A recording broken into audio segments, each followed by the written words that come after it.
Welcome back aboard Blurred Force One with your boy Mo, and this is the Supercast. The Supercast where we talk about all things superhero in our pop culture media, and that's movies, TV shows, video games. We talk about the news, do some speculation, all that good nerdy stuff. And before we get into the podcast today, do us a favor, get down there, hit like on this video, or if you're listening to us on a podcasting platform, do us a favor and give us a 5-star review or whatever number of stars you think we deserve. And we are, in the last weeks of the year 2023. Aquaman just finished releasing. Marvel's What If is going on right now. So the last two superhero properties of the year. And we're looking forward to 2024 and all it's going to bring, which it could be a banner year or it could be a make or break year for superhero movies. We're not really sure, but definitely a retooling year for DC and for Marvel. So in the spirit of that, we are going to talk about these superhero properties that I'm most interested in for the coming year, the most anticipated things that we expect to see involving capes and cowls in 2024. But before we got that, we do have some news to talk about. Some pretty major stuff happened in the last couple weeks, and we're definitely going to get into that. But before that, as usual, I usually ask Lottie, who's unfortunately not able to join me today, about what he did nerdy. So what did I do nerdy this last week? Well, been playing a lot of video games, really. I've, in anticipation of a Christmas vacation, I've been playing on some Torchlight, but also fired up Xbox or PC Gaming Pass for Microsoft. I got a few months free from that, so I'm gonna just run through a bunch of the newer games like Starfield. I think I'm gonna try Hi-Fi Rush. That sounds like fun. And otherwise, just been doing the normal Christmas thing, watching some movies and all that other stuff. I haven't watched What If just yet. Kind of banking some of those in anticipation of eventually reviewing this show. But I'm definitely going to be checking all of that stuff out. Did see Aquaman, ready to have a review for that for you guys too. Spoiler alert, it was cool. Like, if you like the first Aquaman, you'll probably like this one.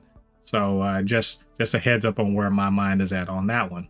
But either way, as usual, on the Supercast, we're going to talk about the superhero news, and we got some pretty good stuff this week. I mean, there's an obvious big bombshell thing that we got to talk about at the end. But before that, Alan Ritchson talks about his preferred role if he gets to be cast in the DC universe, James Gunn's DC universe. Girl and Devil Dinosaur picks up some trophies. Where did they win and what did they win? James Gunn's got a couple of bits of opinion he's sharing about so-called engagement on social media, but also he talks about what he calls cameo porn and how it has affected superhero films. Echo gets an early release and also has a new trailer. We're going to talk about that. Matt Reeves' Arkham series that was, sort of bandied about a year ago. We find out where it's going to land, and it might kind of surprise you. Then, of course, we have to talk about it. Jonathan Majors found guilty and the fallout of all of that stuff. So all of that, and plus, as I mentioned before, my most anticipated superhero properties coming out in 2024. I'm gonna try to keep it to a shortish list. Trust me, it's worth talking about though. So anyway, that's what we're going to talk about. So let's just jump into it. So Alan Ritchson, I don't know if you guys know who this guy is. If you don't, maybe you should be checking out Amazon Prime a little more. Or maybe you should be paying a little more attention to some a pre-existing superhero thing, which is the DC's Titans. That was on HBO. It was HBO Max, and now it's Max. It was a Max original talking about the Titans. I don't think it was super well received by the fan base. I think it's got some really loyal fans, but also it's got a lot of detractors. Maybe trying a little too hard to be edgy. I don't know.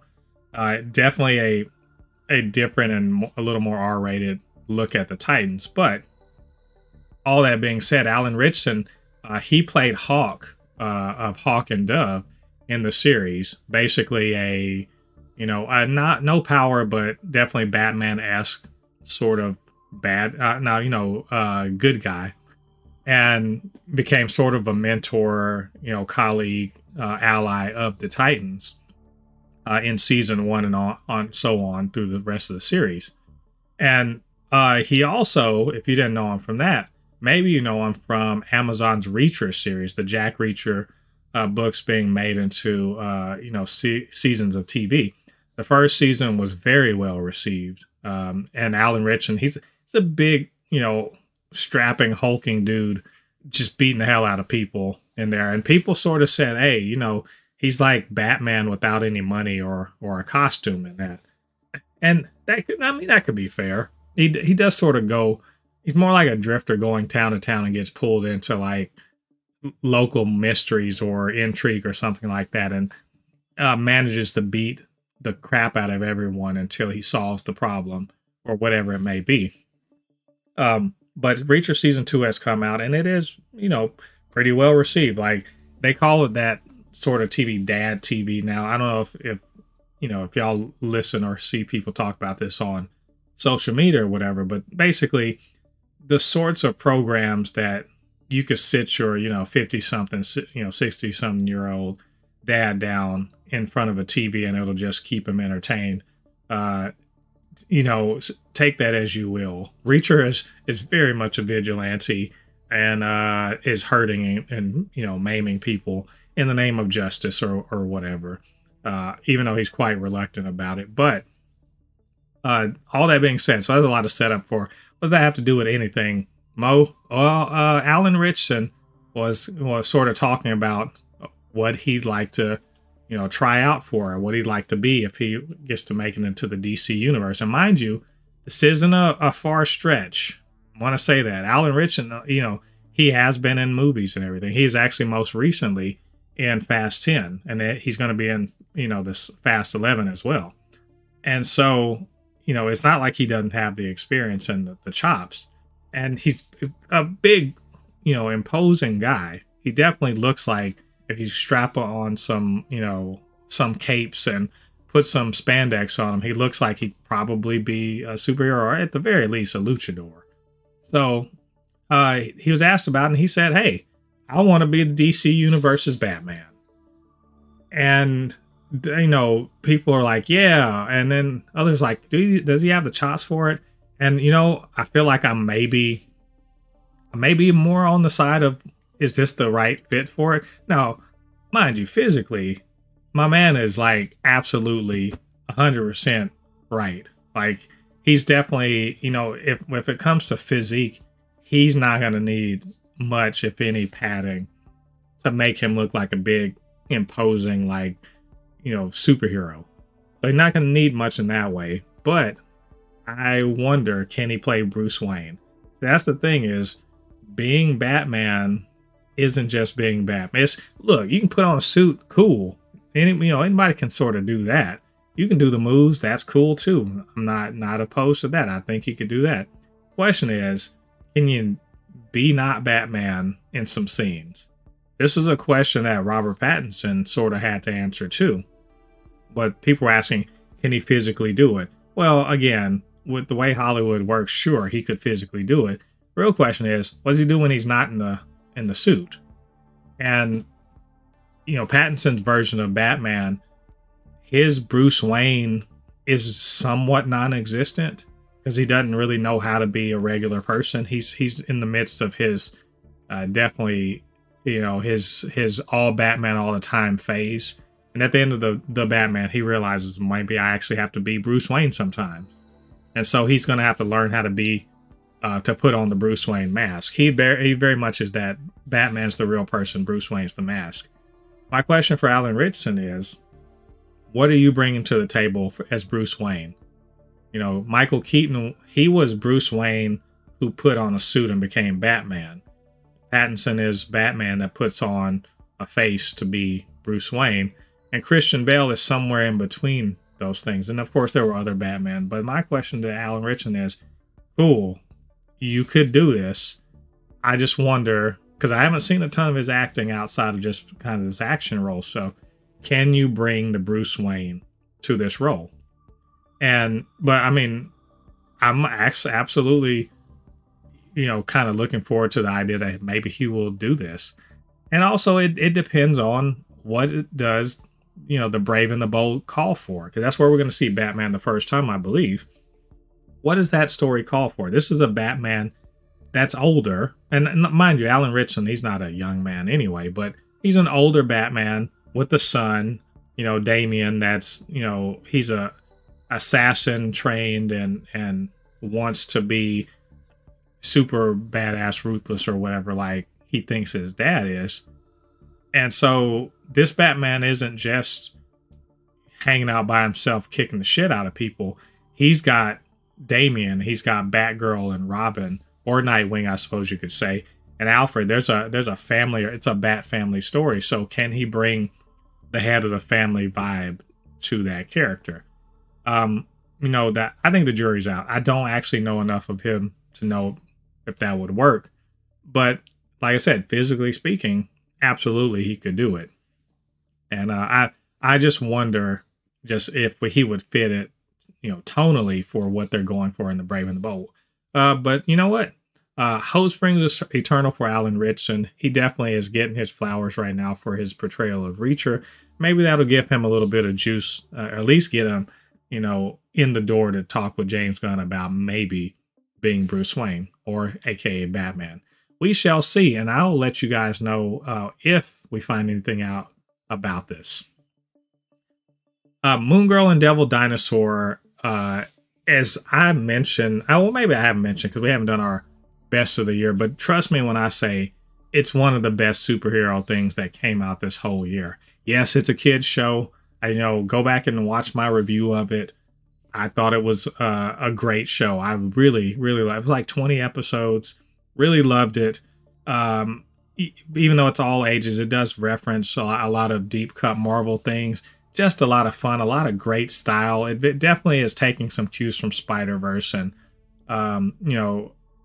maybe the Ninja Turtles. Some of the more recent sorts of animation that have been going on. It's got a lot of character, personality. I love the show. As a grown-ass man, I still love this kids show starring Moon Girl and Devil Dinosaur, and I highly recommend it to you if you just like good old fun superhero stuff. It's got a good long through line going through there. It's got a good cliffhanger. Really looking forward to season 2. All right, Mo, why are you talking to me about this? Well, it's because Moon Girl and Devil Dinosaur picked up 6 Emmys, the Children and Family Emmys. And I believe this is about a week ago these came out. And I think that's amazing.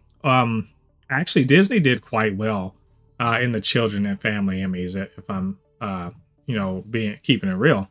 They did well all the way across the board, but in particular, this show was nominated for, I want to say, like 9 or 10 Emmys, and got 6 of them. So that was really cool. So basically, they got some animation awards, a casting award, editing.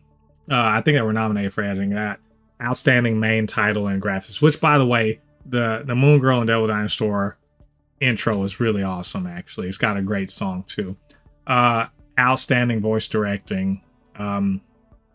Also, outstanding special class animated program. So basically, they picked up some pretty good stuff, recognizing just how good this show is. And they were nominated for writing and voice acting and so forth. I think Lawrence Fishburne, who was one of the producers of the show, was nominated as outstanding voice performance, which I believe he played the Beyonder in this series.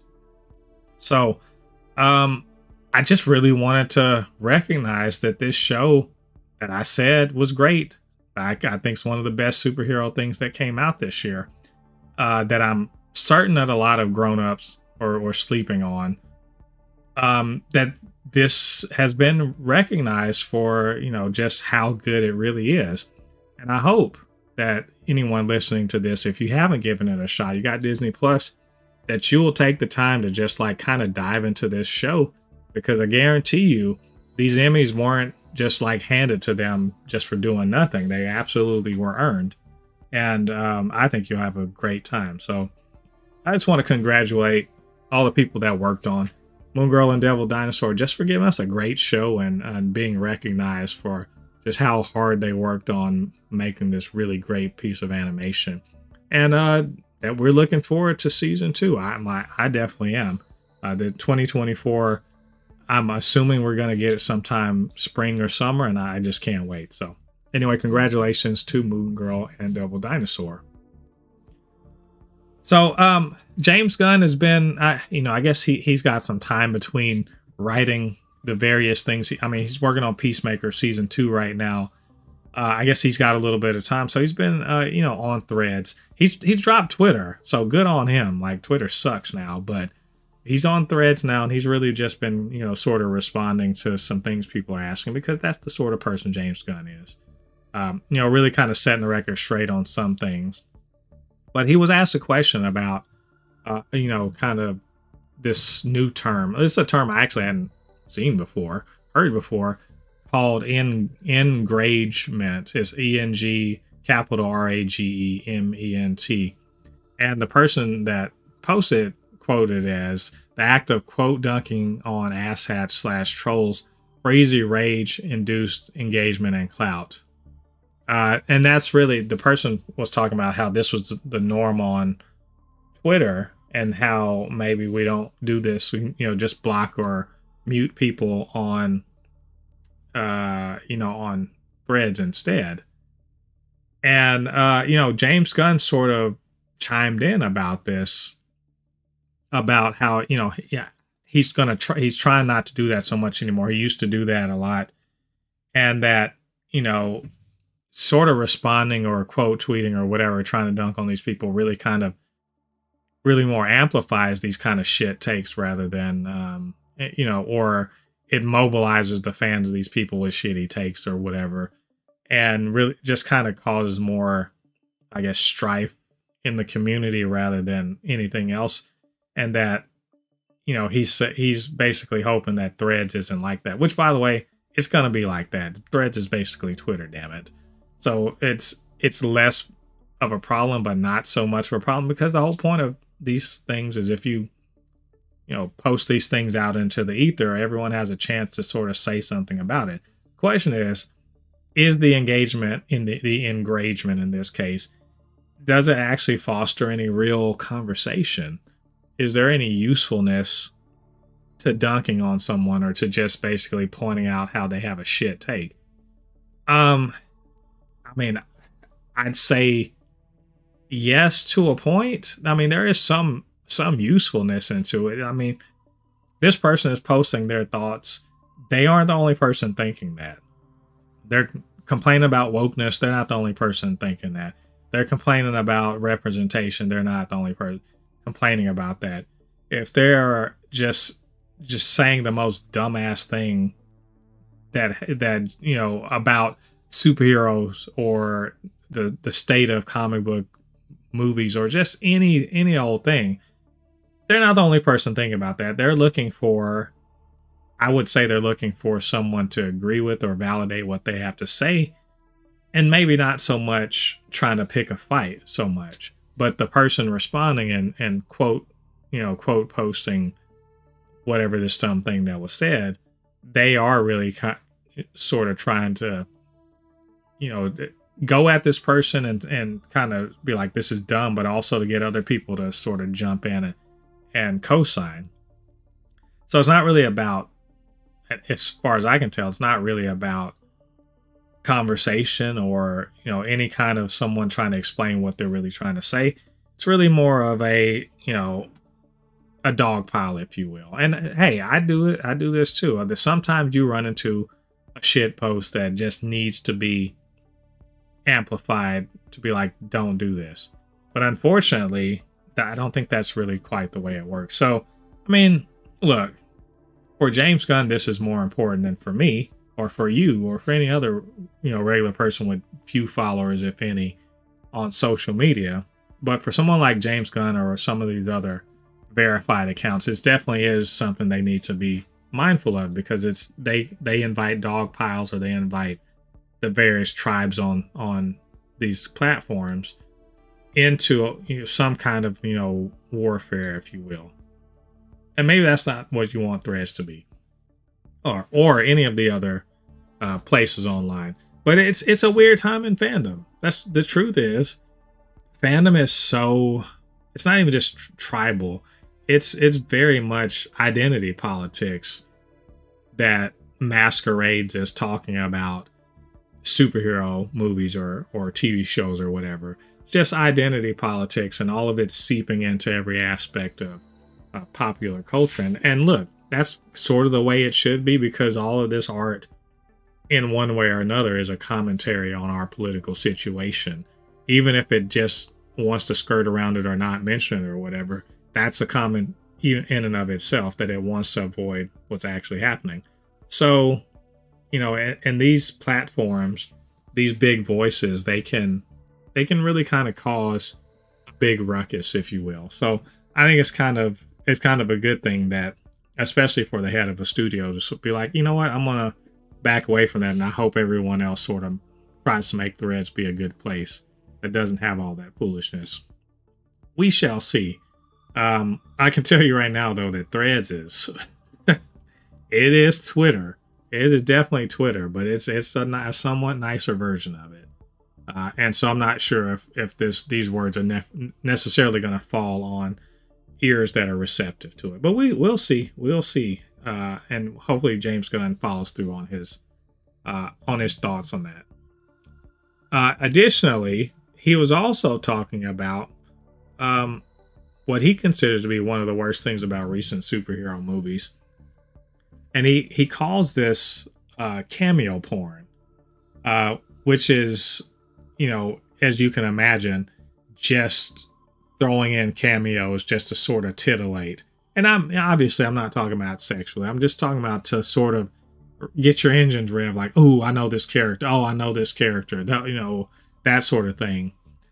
And in his mind, this is about cameos that don't necessarily serve the story. He says, if a character's in a film, they have to have a reason to be there story-wise. This is the straight quote. So I don't mind actual cameos if it's a glimpse or a moment, an Easter egg. What bothers me is when they mangle an elegant story by shoehorning characters in. They aren't there because the story calls for it, but for some other reason. And he may as well have been saying, Marvel, I'm looking at y'all's ass. DC obviously is just as bad about this. Hell, the most egregious bit of this is from Morbius last year, where they just had Michael Keaton show up because reasons. Like, just because reasons. This is a character from the MCU. Look, he's in the regular universe with it. Okay, cool. Fuck does that have to do with anything? Like, it really was a question, because Morbius had shit all to do with Spider-Man. Like, had nothing to do with Spider-Man. And yet, at the end, somehow he's recruiting Morbius to fight Spider-Man. Okay, I guess. It's not a real thing. I don't think we're ever going to actually see that. But it was definitely a cameo in the vein of what he was talking about. And look, I got to say, who doesn't agree with this? I'm sick of stories that have characters that aren't relevant. Like, look, I get at the end of the movies for the stingers, you're setting up something else. That's one other thing. But to just kind of have them in the story, the Flash was sort of bad about this. You could argue that the Flash built a whole story around one particular cameo, and that is, of course, Bruce Wayne, Michael Keaton's Batman. That could be construed as cameo porn, because did you really need him? Now, at the end of the day, they actually incorporated the character in an important way. But, earlier we also saw, another Batman. We saw Ben Affleck's Batman. We saw Gal Gadot's Wonder Woman. And, they were in it and, somewhat story related. But I tell you, if you took them out, wouldn't change the story, like, at all. So they could be construed as cameo porn. I get it. Why are these characters here? What purpose do they serve? Are they just, as in Deadpool, the first Deadpool, they're just in a room, sort of to look at and be like, ha, I see those people that we know. Close the door. That's all. That's it. That's used for a laugh, but when it's not used for a laugh, it really is used to just kind of juice up the movie or story or whatever, and they don't really matter story-wise. I think that is a problem. And Sony, like I said, Sony, they're pretty bad about it. DC has been, but the DCU sort of coming to an end, sort of put that all to rest. But they even Shazam did that with Shazam 2 did that with having John Economos and Harcourt show up to recruit for the Justice Society, and that shit's going nowhere.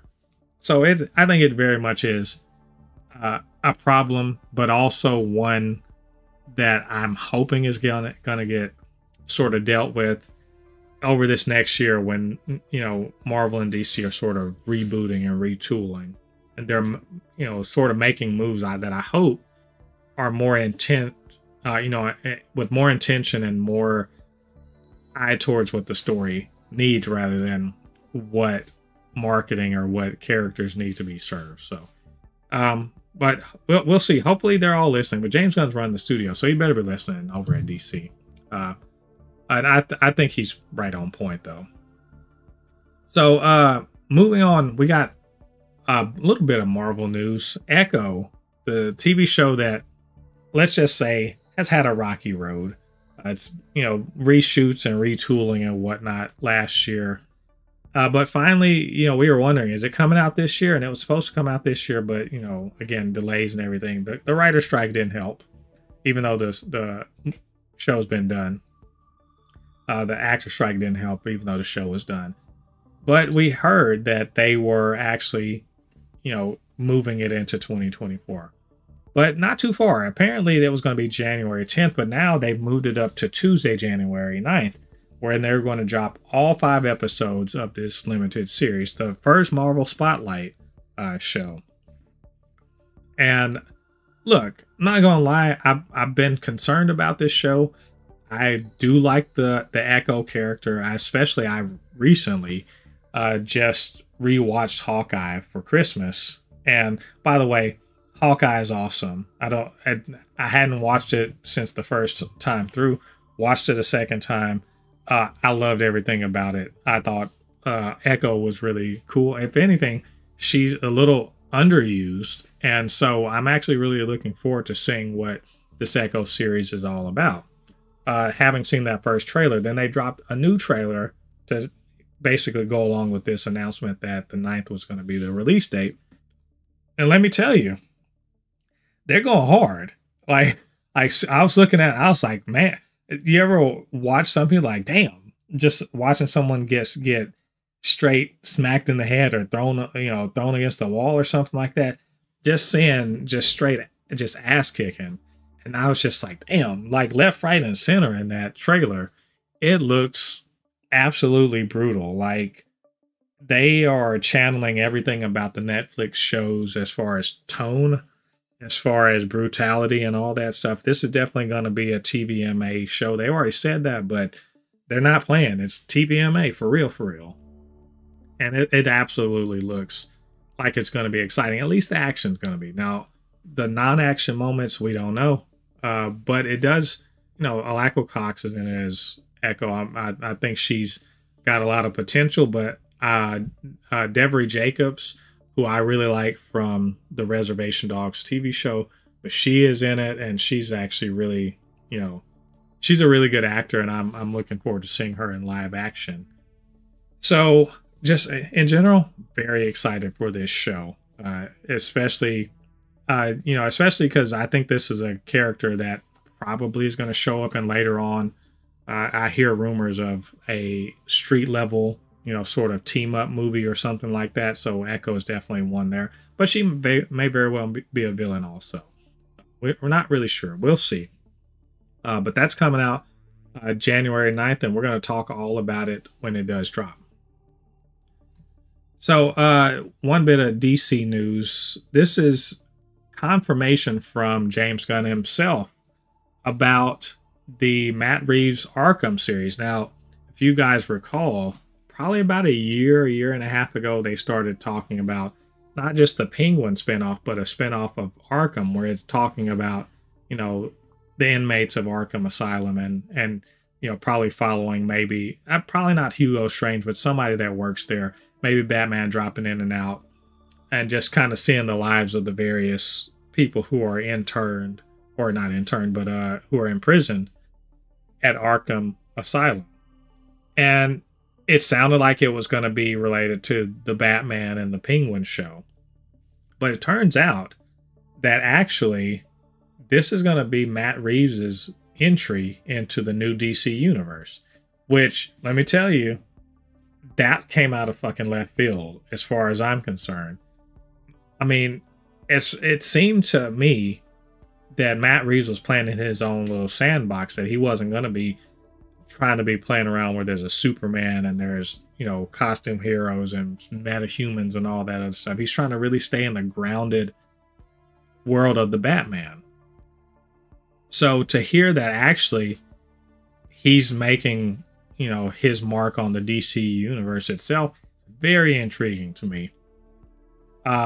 Because I'm wondering what, you know, what level of involvement in the DC universe in general he has, but also I'm wondering, you know, how much of that grounded, gritty version of, you know, Bruce Wayne and the Batman and Gotham City can he bring to this Arkham series? Because, you know, as much as, you know, Gotham City and Batman, they're synonymous, but just as much as Arkham Asylum is very much associated with Batman. And it's pretty clear that, you know, he puts a lot of people in there. He's has free access to it. And the characters in there are, you know, some of the worst of the worst. So bringing that kind of vibe to what looks like is going to be a more colorful, more in line with comic book accurate, you know, DC universe, a lot more soaring and aspirational from Superman. And, you know, we're still getting Peacemaker and stuff like that, but we are definitely getting something that's a little, well, let's just say a lot more of a departure from the Snyderverse. And I just wonder, and I'm really looking forward to see what, you know, Matt Reeves can kind of bring to the table to sort of balance out what's going on with Superman Legacy. So I'm excited. Don't have any real information, but we're definitely going to keep an eye out on this and let you guys know what we think about it. And so finally, and I had to talk about this, like every nerd, you know, podcast or show or YouTube, whatever the hell, every TikTok, they're talking about this. And this is old news by now. This came out earlier in the week. But we have to talk about it. How Jonathan Majors fumbled the hell out of the bag. I remember a year or two ago, you know, Lottie and I were talking about who is going to have the most, you know, epic bag fumble. And we thought it was going to be Letitia Wright. But you know what? She scooped that thing back up and, you know, kept the ball. Good for her. We thought it might be Evangeline Lilly. That she might, you know, fumble the bag hard. And, you know, maybe, you know, Gina Carano, maybe she was going to be the bag fumbler of all time. But nope. Turns out the new heavyweight champion of fumbling the bag in you know, in pop culture is definitely Jonathan Majors. Like, this guy literally was going to be the centerpiece. He's the new Thanos of the MCU. Kang the Conqueror, playing multiple versions of himself throughout, you know, we assume what they call the multiverse saga. And, you know, he was going to be the face of the bad guy all over the place. He, you know, was Ant-Man and Wasp: Quantumania in Loki season 1, Loki season 2. And there was going to be a whole movie around him. And now, because he was found guilty of misdemeanor battery and harassment in New York City, he is fired from the Marvel Cinematic Universe. Now, I have to say, if you're surprised by this, or you're upset, or you're beside yourself, I'm just wondering what the fuck you've been living, because it hadn't been on the planet Earth. This has been in the works for most of this year. Like, not kidding. Because remember, this all came out like a week or so after Ant-Man and the Wasp: Quantumania came out. And I don't care how in the bag for Jonathan Majors you are. I don't care how much of a victim blamer you are. I don't give a damn if you just, you were literally right there and you said, I saw something different. This shit was going to lead to this point, and it always was going to lead to this point. Mainly because, it's a domestic dispute. I get that. But it's mainly because there wasn't any definitive proof to the contrary. And look, we're not lawyers or anything around here. I get that. I understand that. But we all live in a world where we understand things work a certain way. And to be perfectly honest, he's a big swole dude, and he's accused of laying his hands on his girlfriend. And who I'm going to assume is not a big swole dude, but, definitely smaller and less strong. And no matter what these, whatever surveillance or whatever had to show about it, he was always on the back foot. So, this innocent and proven guilty shit sounds good, but he was always in the position of having to prove he was innocent. And beyond a reasonable doubt, because this is a jury thing, right? So I want to say, not terribly surprised by this. In fact, so unsurprised, Lottie and I have been talking for a while about what's Disney going to do when they have to get rid of him. Were they right? We were asking really, were they right to keep him on, considering what was going on? And I would say, yeah, they were right to do it, because I bet you there's a contract involved and they didn't want to be in violation of it and end up having to owe him the balance of his contract. See, that's, you got to remember, Disney, they're not doing this because they think it's the right thing to do. Well, maybe they do, but they're not doing this based on that. They're doing this with business in mind. And up until this point, it's been pretty clear that they can't be in the Jonathan Majors, business anymore. To the point that they brought in a new writer, and it seemed pretty clear to me that at the very least they weren't happy with the way that the multiverse thing was going, but also they had to figure out what to do if and when Jonathan Majors was not going to be an available part of the MCU. Are they going to get rid of Kang overall? There's a bit of an out for that in Loki season 2, the finale. But again, unless you were living on another planet, this should have been pretty much, the writing on the wall, even if you don't necessarily agree with it. And I get it. I don't think that this, from what I can tell, is as clear cut as it is, as the verdict may be. But look, it's just a bad look. There's too much of a bad look here. And an awful lot of this is about perception and not, not being seen associating with someone who I suppose you could say is tainted. So, to that end, look, I get what they had to do. I get that Jonathan Majors tried to, he tried to, defend himself and everything, and it didn't quite work out. And so things have fallen the way they have fallen. So Jonathan Majors fired. Okay. So what does Marvel do here? I know that's a dumb thing to say. Like, why are you so worried about that? There's real lives involved. I get it. Jonathan Majors is rich. He'll be all right. Trust me. He didn't get found guilty of beating the hell out of this woman. And as far as I can tell, there isn't any surveillance that shows that. This is really one of those things where man got to go chill out for a couple years, do some community theater, sort of build himself back up and do a bit of an apology tour if he wants to sort of get beyond that. Look, I get also he's a black male. He's not going to be able to, get back as fast maybe as say an RDJ or something like that was. He's not going to get as many chances.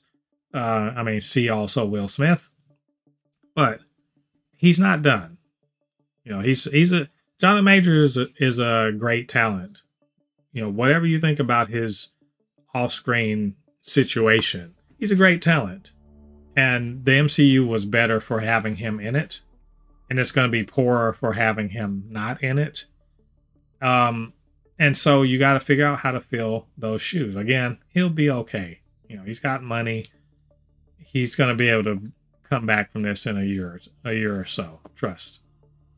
So again, where's the MCU go from here? Well, I think they're going to move away from Kang.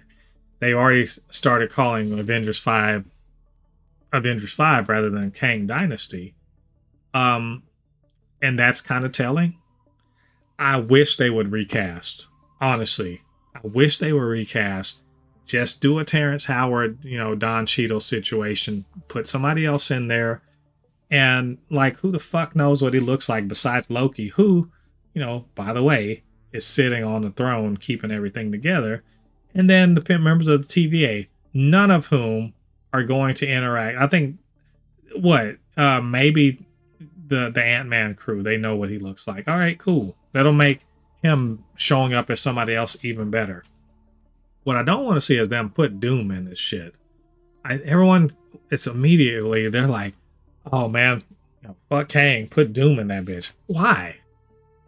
I really want to understand why that's the thing. Why is Doom the answer to this problem? When, again, Kang could very easily be recast with, you know, they were trying to say John Boyega. I mean, he doesn't want to do it, but there are so many other, you know, black male actors that could fill that role, and it would be great. Like that, I don't see why they can't. But the question just is, will they? And the answer isn't that simple, because the multiverse saga, let's be honest, hadn't actually been hitting off like it's supposed to. People are confused. Which big fucking surprise, you know, you're throwing, you know, they sort of lay the tracks for it in Endgame, but they don't really explain it very well. And then if you really want to understand it, you got to watch TV shows. And who the fuck is doing that besides us hardcore fans? People aren't going to Disney Plus trying to do explainers just to watch a movie. See also the Marvels. So we're very much in a situation where the multiverse thing was a swing, big hard swing, has not resulted in a home run, hasn't resulted in a triple. It's getting people on base, I guess, but it's definitely not doing what they wanted to do. So maybe they fucked this whole multiverse thing, which then makes me question, well, how does Secret Wars work? Because you sort of need multiverses for Secret Wars to be a thing. I don't know. But it feels to me like they may just be cutting the character out, which I think it will be a mistake, because Kang's a great character when handled correctly. And, you know, so far has been handled all right, but is a big bad that's actually worthy of the Avengers.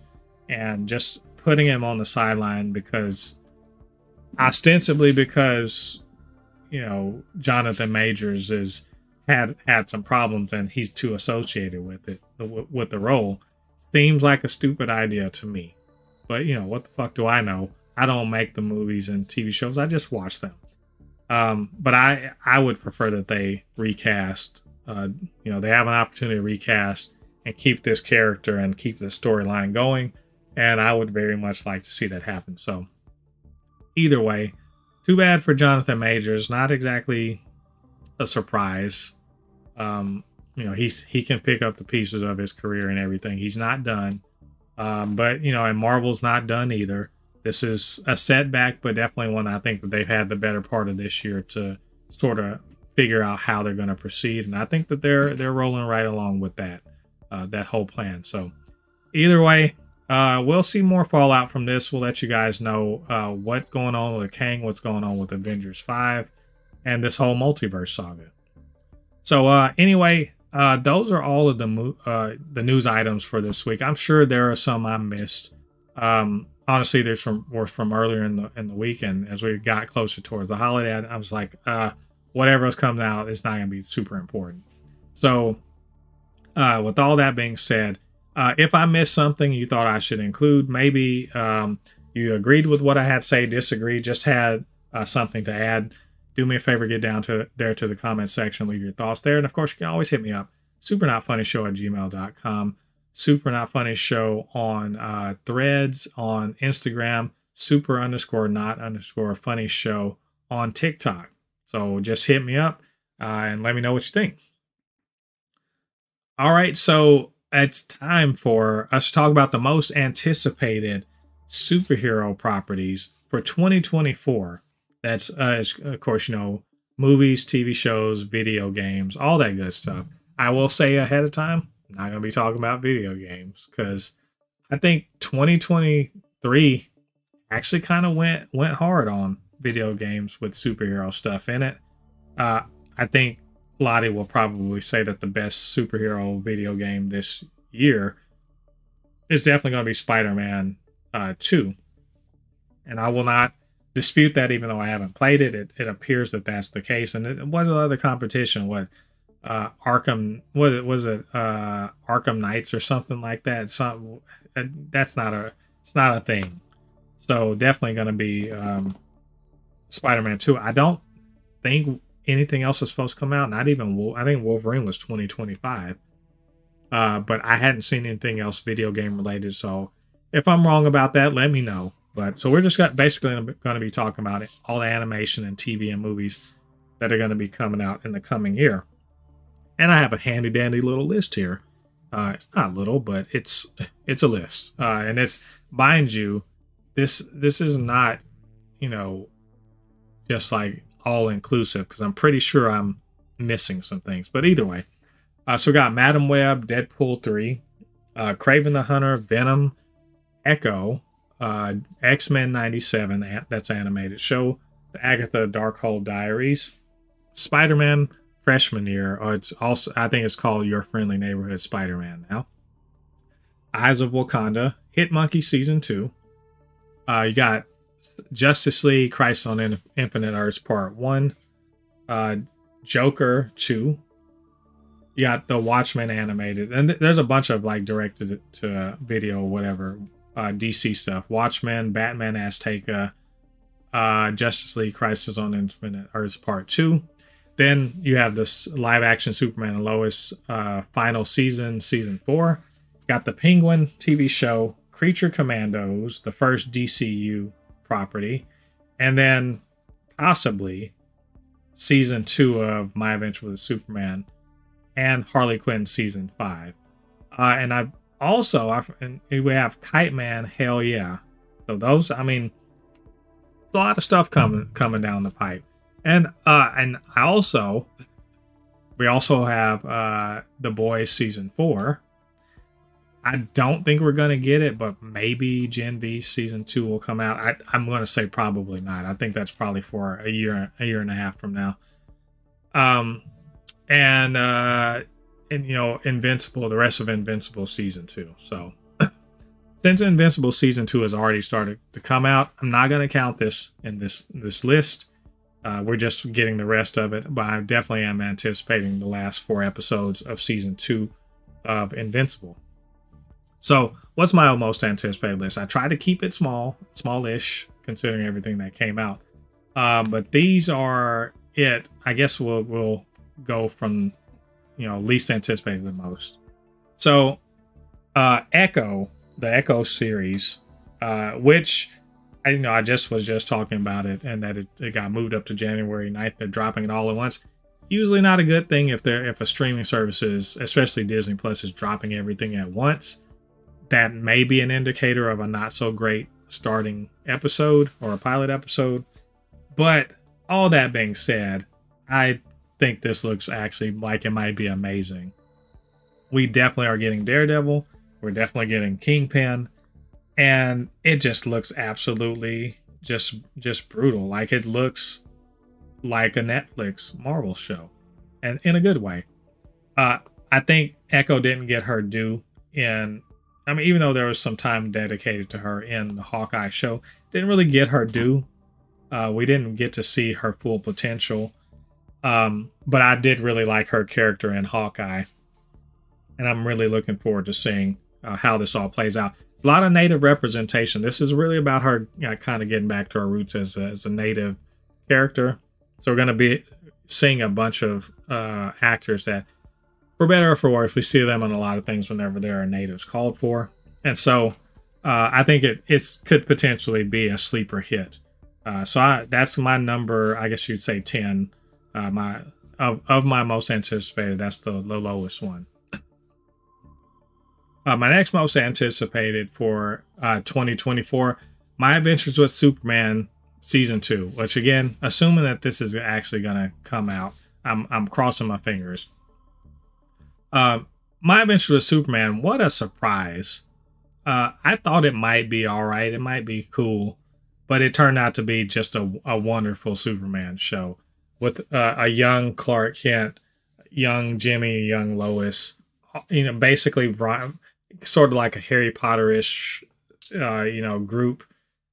They aren't sidelined, Jimmy and Lois aren't sidelined. There's this backstory about Clark coming to Earth and then a potential invasion by Zod. And there's all this other cool stuff that goes on in the background. And, Superman, Clark, he's not immediately overwhelming everything. He's not immediately super powerful. He's growing into his powers. And the second season promises to sort of answer some questions. And they set up a stinger for like Brainiac and Zod and everything like that. And the Kryptonians sort of doing, the Viltrumite thing, going and conquering things and multiversal stuff. So much cool stuff in this. And again, I just really love the dynamic between Clark and Jimmy and Lois. They're a great trio, and that really kind of centers this whole show. And I thought the first season was quite good, and I can't wait for the second one. Another season renewal, Harley Quinn season 5, which I will say season 4, out of the 4 seasons we've seen, the least of them, but I had a hell of a good time. Well, my thing is, at the end of the season 4, they introduced the so-called the Gotham City Sirens or something, or it's going to be Birds of Prey or whatever, but like that's a stupid name that they all agree to. But definitely Harley Ivy, was it Harley Ivy, Batgirl, who I guess she's in a wheelchair and everything, and then Catwoman's back. One thing, season 4 just it sort of messed with the formula in a way that I didn't necessarily like, where less Clayface, less King Shark, Dr. Psycho, and there was more of the Bat family, but not necessarily. I don't know if it was necessarily better that way. And Ivy was off sort of being a girl boss and dealing with a bunch of bullshit with the Legion of Doom, which was all fun. But I really want kind of them to get the band back together. The thing that really made me love Harley Quinn, get King Shark and Clayface at least to come back. I'm really looking forward to this. I think it should be a good time. We also have another DC property, Penguin. This looks amazing. Colin Farrell was really damn good as the Penguin. You wouldn't even know it was Colin Farrell and all that makeup and whatever. Just a great villain, but also with honor and everything like that. Now it appears with Falcone out of the way, he's making a move to be, a big boss, like a real player in the Gotham City Underground. And again, this looks like it's straight out of the Batman. They're going to be, and Matt Reeves, of course, developed this. But Penguin don't play. He's brutal. He's really trying to make waves in crime and be a boss. And I think that is, we're not going to get any Batman, but man, we are going to definitely get all of that kind of Gotham Underground stuff that we really like. So looks good. Can't wait to see that. Again, just another DC thing. Joker 2, The Folie à Deux, which I don't know. I'm anticipating it not because I think it's going to be great, but because I am fascinated with this idea of there being a semi-musical Joker. We've seen some kind of behind-the-scenes things where they're on the steps again, and Harley's there, and she's got smudge and makeup, and it's Lady Gaga and Joaquin Phoenix, playing off of each other, both of whom are great actors.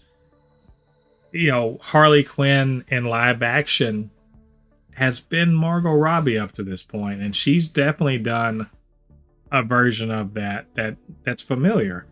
I'm curious about this younger, more impressionable Harleen Quinzel who falls under the spell of this schlubby ass Joker. Like, this Joker, I don't see how this Joker is the one that we see from the comics or from the animated series, but somehow they're sort of drawn together and they become a force to be reckoned with in Gotham. I'm very, very interested to see how they make a musical Joker 2, and if it's going to be good enough to make $1 billion. Because, like, this one made $1 billion like 4 years ago, and who knows if anyone even fucking remembers that.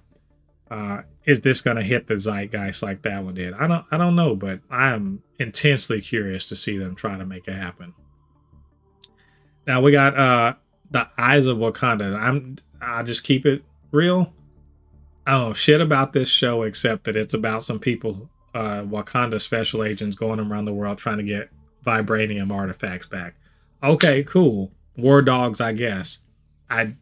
It's animated, so probably we're gonna get a bunch of voices we know. I'm hoping, Denai Guerrera is central to this show. But beyond that, I mean, it could be taking place in current day. It could be, talking about things that happened before T'Challa was dead, or before any of the stuff that happened in Wakanda Forever. I don't know. And that's all I can really say about it. I'm excited about it because I stan Black Panther. That's an easy call. Anything Wakanda related, I'm 100% up for, and I cannot wait to see what they do with this. It's definitely coming in 2024. It's one of the 3 animated properties that Disney Plus is putting out. So I am looking forward to this, and we'll talk about it more whenever they give us some information. Hit Monkey Season 2. A fucking surprise if I ever heard one or ever saw one.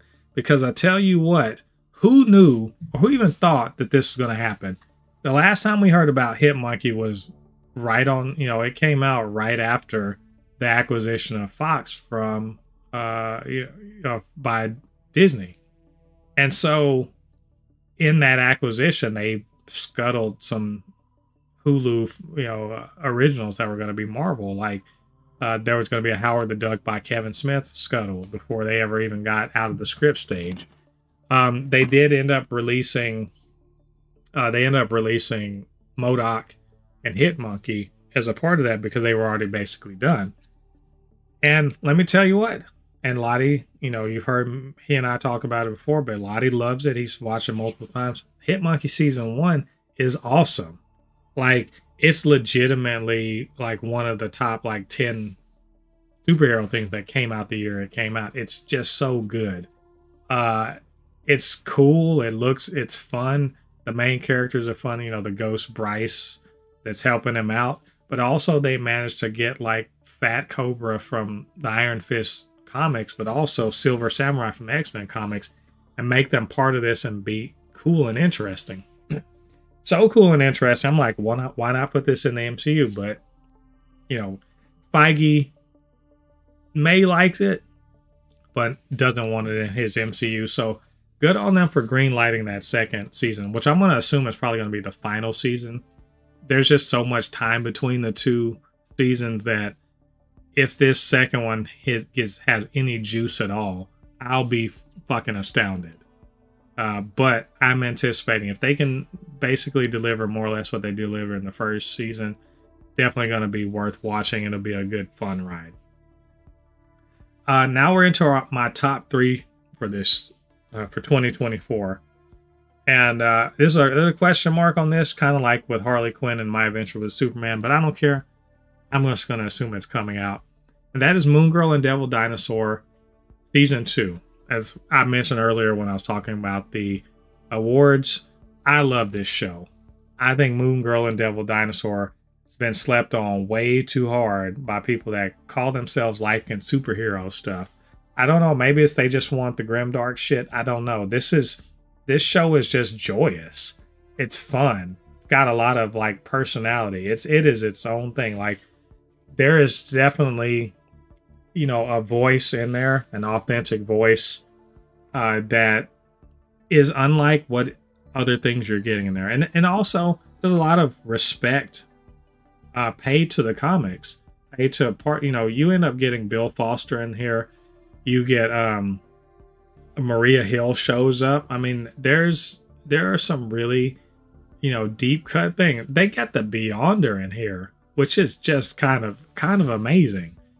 So if you know the comics, yeah, you're gonna see some things you haven't seen before. But it also, it's a kid's show so they're talking about, you know, issues. Like I was surprised that they did a whole thing about gentrification that was surprisingly, you know, pointed about gentrification.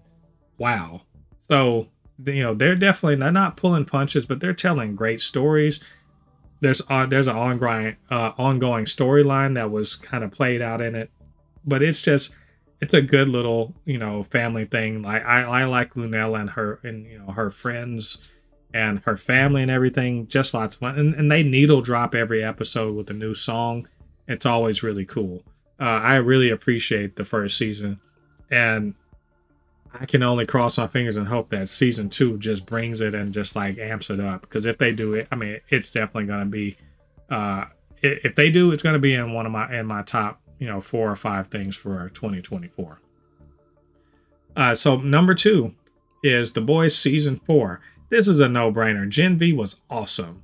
Just a great spin-off show. Leads directly into season 4 of The Boys. You know, we got Homelander showed up at the very end. The trailer for season 2 was ridiculous. It just bloody a mess, and I already know I'm just gonna be stressed out watching this show because Homelander has just lost every fucking marble he could have, and I love it. I love this idea. I love Butcher, you know, sort of trying to use his last, you know, bit of time on Earth to try to do something about Supes. Yes, I love that the Supes are still out of fucking control and we need the boys to do things. But now there's the new 7 and everything like that. How does Gen V factor into this? So many questions. It's definitely going to be a raunchy, bloody good time. It feels like it's been forever since we've seen these people, and you know, maybe it has been a year and a half, but man, the hype is real. And you know, I just want to ask only one question: can Homelander take an L in this season? That's all I want. He doesn't have to take all the L's, just one. You know, he is the worst, so it would be nice if maybe something like that happened. But and maybe someone slapped the shit out of his kid. That might be cool too. But I'm really, really looking forward to this second season. It should be just off the chain. And so finally, that leads me to my most anticipated superhero property of 2024. And this is an easy call. It's Deadpool, the only MCU movie coming out in 2024. Long gestating, you know, they were working hard on it before the 2 strikes this year. Back at it again. Hugh Jackman coming back as Wolverine. We've got all these other, you know, rumors of you know, Elektra and Daredevil and all these people coming in there. You know, I am really, really excited to see what the hell they're doing. It's pretty clear there's going to be some multiversal things. There's, you know, rumors of the TVA showing up. It's going to be ridiculous. Like, I think it's just going to be, and they set this up pretty well at the end of Deadpool 2, of Deadpool just going around the multiverse. So what are the consequences of that? Is he going to kill the Fox, you know, Marvel universe? And where does Vanessa play in all? There's so many, we don't know what this story's about. And I'm just super excited about it. I have all the faith in the world in Ryan Reynolds, Sean Levy, and Hugh Jackman to really bring this together. And I think that maybe this is the start of the X-Men. You know, maybe this is the way we make the X-Men make sense within the MCU. It would be cool if we got some, as they look, is this going to be a cameo porn movie? Probably. Don't give a fuck. I want to see these cameos from old people, but I also want to see cameos from some of these new characters. You know, Deadpool interacting with some of these Phase 4 and Phase 5 characters that so far haven't been getting a ton of love from the MCU. I'm just saying, I want Deadpool and Kamala Khan to cross paths. That's all. Is that too much to ask? Either way, I think it's probably going to be the best thing this coming year. We shall see, but I'm really excited for it. So that's my most anticipated list for 2024. What did you guys think about it? Did I miss something? Or, you know, is there something that should be higher or lower on the list?